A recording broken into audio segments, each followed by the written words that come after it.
Nice to meet you, John. Thank you so much for inviting me, you guys. Thanks for this opportunity. And I must thank Dilip Aminji for introducing me to all of you. Looks like a great group. Thank you, Reverend Denny. A lot of what you said resonated very deeply with me. It's beautiful. We all use different terminology, but we meet somewhere on common ground. I would like to present this from two perspectives. One is the spiritual perspective, which is to answer your question, is there a record of a newly created world? The end of the world for a Hindu would be moksha, meaning to shed this illusory world. So as you said, we have been separated from the divine consciousness that we already are. And to finally be free of this bondage of body and mind and to merge ultimately with the ultimate reality into immortality.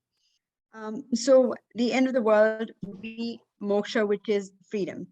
Hinduism, which is more accurately termed as Sanatana Dharma, meaning the eternal principle of stability, is based on the knowledge of the ultimate spiritual reality that is formless, luminous, all-knowing, loving, blissful, infinite, eternal, unbound, and unchanging. Hindus call it the Brahman, Paramatma, the self-consciousness, which is never born and does not die. This ultimate reality manifests as energy through infinite physical forms that we call our world. And Hindus look upon this world as an illusion since it is transient and in a constant cycle of rebirth. So a Hindu would work towards being liberated from this reality. And this verse from, I have this, the word Sanatana Dharma is the eternal cycle of life is why I have the slide. The next slide would be this, which when you hear my verse, you might be able to understand why I have these balloons. They represent individual souls. The verse from the Isha Upanishad explains this perfectly. Om Purnamada Purnamidam Purnat Purnamudachyate Purnasya Purnamadaya Purnameva Vashishyate Om Shanti Shanti Shanti, which really means that that spiritual world which is complete with divine consciousness, and this physical world is also complete with divine consciousness. From that complete divine consciousness manifests this complete divine consciousness.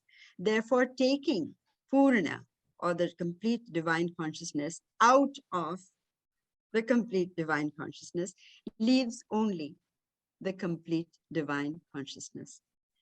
If that makes sense, this piece really represents what it is for a Hindu to be devoid of the world. Now, Om, may there be peace in all three realms. The physical perspective, if one is identified with this body, would refer to the world according to the Hindu wisdom. This is all energy in its infinite forms, gross and subtle. Therefore, energy cannot be destroyed, and this physical world remains in a constant cycle of rebirth. So the world goes through various time cycles called yugas, during which our spiritual consciousness among all beings ebbs and tides. I will show you some symbols of that continuity later, but when this consciousness is on the decline, divine forces rise in the form of teachers and guides to reset the equilibrium with wisdom, as Reverend Mark Denny said, wisdom, knowledge, teaching. That is what will help us understand and see our oneness. And there we have a verse from the Bhagavad Gita, chapter 4, verse 7-8, which says, Yada yada hi dharmasya glanir bhavati bharata abhyutthanam adharmasya tadatmanam srijamyaham. Which means whenever virtue subsides and wickedness prevails, I manifest myself to re-establish dharma, which is stability, and virtue to destroy all evil, which really is ignorance, To save the good, I come from yuga to yuga, which is from time cycles to time cycles. So as far as if there has been recorded a period which was a wonderful period for the world, in the annals of Hindu history, there was a period known as Ram Rajya, or the golden rule of Lord Rama's kingdom, which was known for ideal and just governance and a peaceful society. It is possible to achieve Ram Rajya if we learn to see our oneness and true compassion. And this phrase, Vasudhaiva Kutumbakam, from the Maha Upanishad, is what really Hindus believe in, that the world is the family. We're all connected, including all creatures. That is my answer to the first. Let me just explain what that Vasudhaiva Kutumba means. This is mine. That is his, say the small-minded people. The wise believe that the entire world is mine, my family. Thank you. Georgia, thank you so much. So the second question, would all people be able to live in the newly created world? As I mentioned earlier, the world, as according to Hindus, is heaven in itself, because all forms are divinity. And this is all encompassed in the word namaste. When we say namaste, it means two things. I bow to my own divine reflection in you. And secondly, it also means I am not this body. This I'm nama, namate. So I'm not, this is not me. Which really means that we negate the body and we see that there is no separation between you and me. We are one soul. We are the eternal, infinite soul.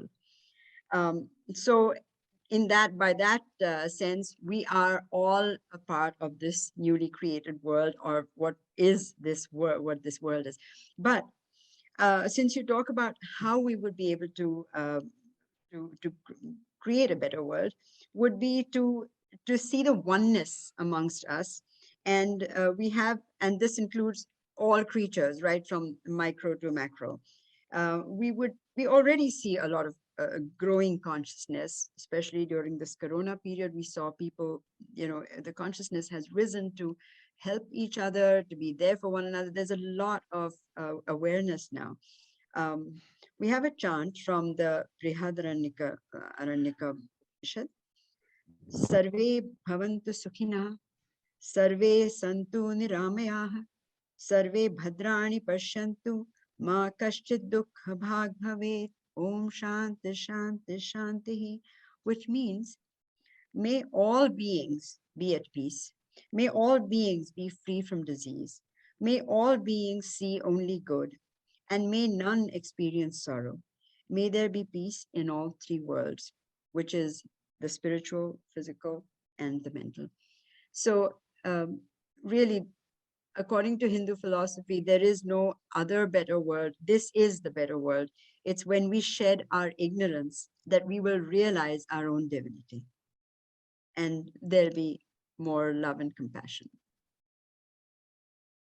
That's my brief answer.